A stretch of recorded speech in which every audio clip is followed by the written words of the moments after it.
I believe there are three kinds of life, and depending on where we're at on that spectrum of lives, we're going to have a different quality of life. If we're on this side of the spectrum, we're often miserable and suffering and struggling and upset all the time. And if we're over here, we're fully engaged and energized and enthusiastic. And knowing where we are on this spectrum can completely change our lives because we can make a decision about what type of life we want to live.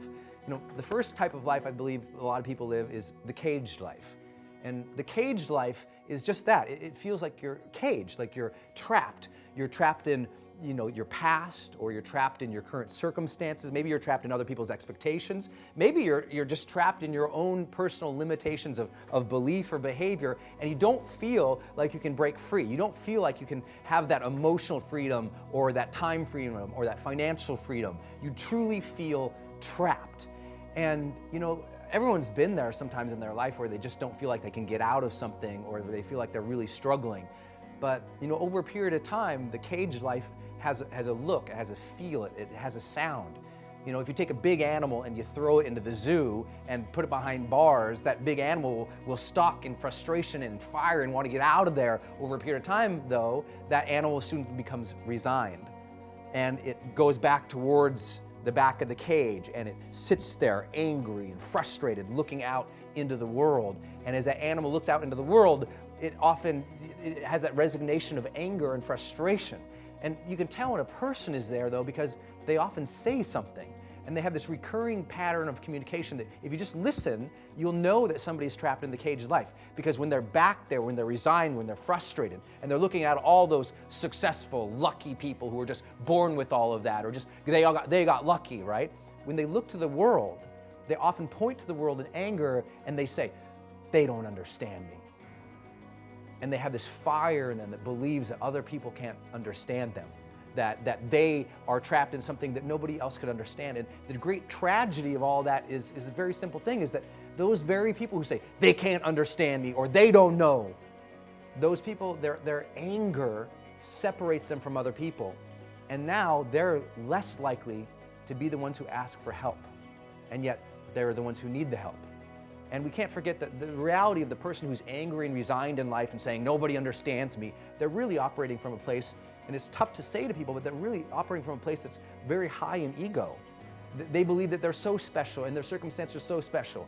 They believe that, well, no one else has ever had cancer. No one else has ever lost somebody. No one else has ever gone bankrupt. No one else could ever understand me. But the reality is, out of 7 billion people and thousands of years of history, somebody's been through it before. But their belief that nobody has been through it before makes them less likely to ask for help. And the caged life, over a period of time, starts to feel miserable. And usually only two things change your life. Either something new comes into your life and rattles your cage or breaks you free. Maybe that rattling of your cage is, maybe you get lucky, you win the lottery, or a new person comes in your life and changes your life, or a new circumstances, a new opportunity comes in, it forever alters the course of your life, it breaks you free. But for a lot of people, the second thing that changes our lives is nothing new has to come into our lives. Something new has to come out of us.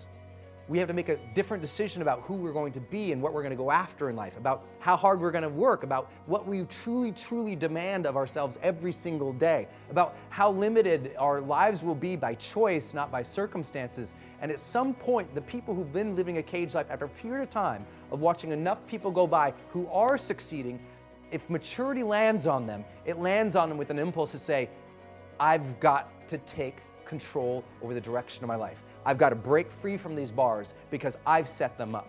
At some point, we've come to realize, I think, in maturity, that we set our own cages.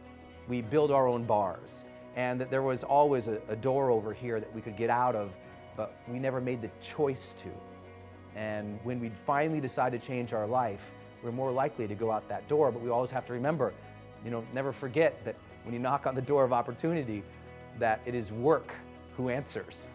It's going to take a lot of work to change your life, to break free from the bars, to get going again. But I think that's the great opportunity. And when people finally break through that cage and they get out in the open and have more freedom in their life, that kind of life has a quality too. It feels incredibly different. That kind of life feels more free. And that kind of life over a period of time is incredible because you have more freedom to direct yourself, more freedom to do things. And what ends up is people end up with deeper skills.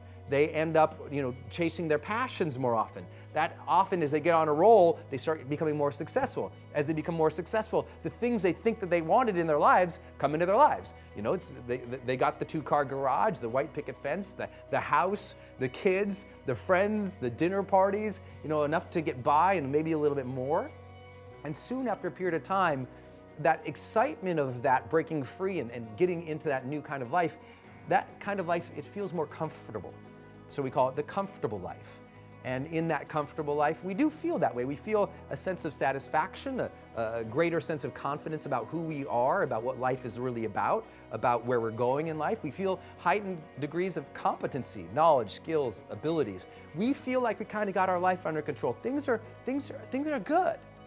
But over a period of time in the comfortable life, something also rattles within and stirs within. Maybe not a frustration, but maybe somewhat of a sense of a restlessness. And that restlessness is this feeling and this sense that maybe there is something more. And people who have a comfortable life, they also have a communication pattern. They also say something on a recurring basis that you can tell they're in a comfortable life. Because what ends up happening is one day someone says to you, "So hey, how's everything going?"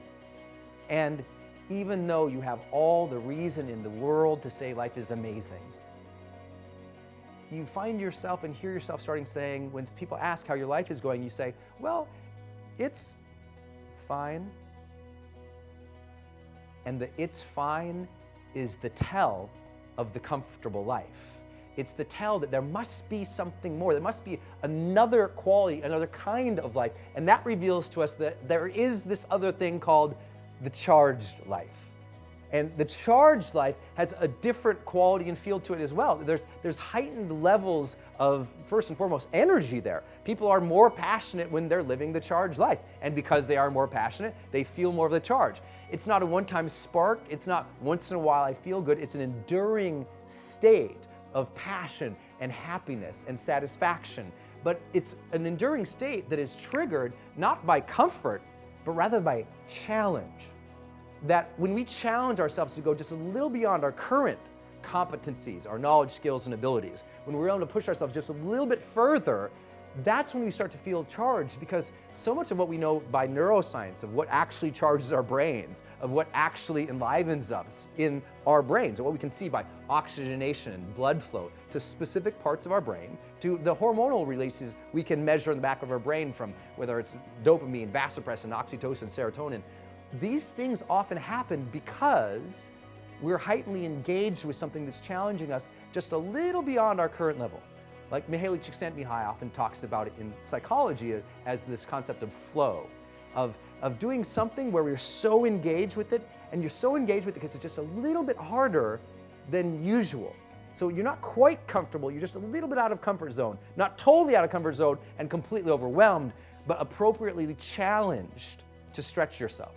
And the qualities that the charged life basically have are, there's a heightened and sustained level of energy and engagement, but also enthusiasm. And that's the magic. If you want to have a fully charged life, you have to start looking forward to things again. You have to get excited about tomorrow again. You have to see your life developing again. You have to set yourself on the path where you're step by step progressing every single day, so tomorrow's going to be better than it was today. That tomorrow you're going to become more of who you can become. That tomorrow by your simple choices, by your simple sets of disciplines and habits, that you're going to evolve into your highest self.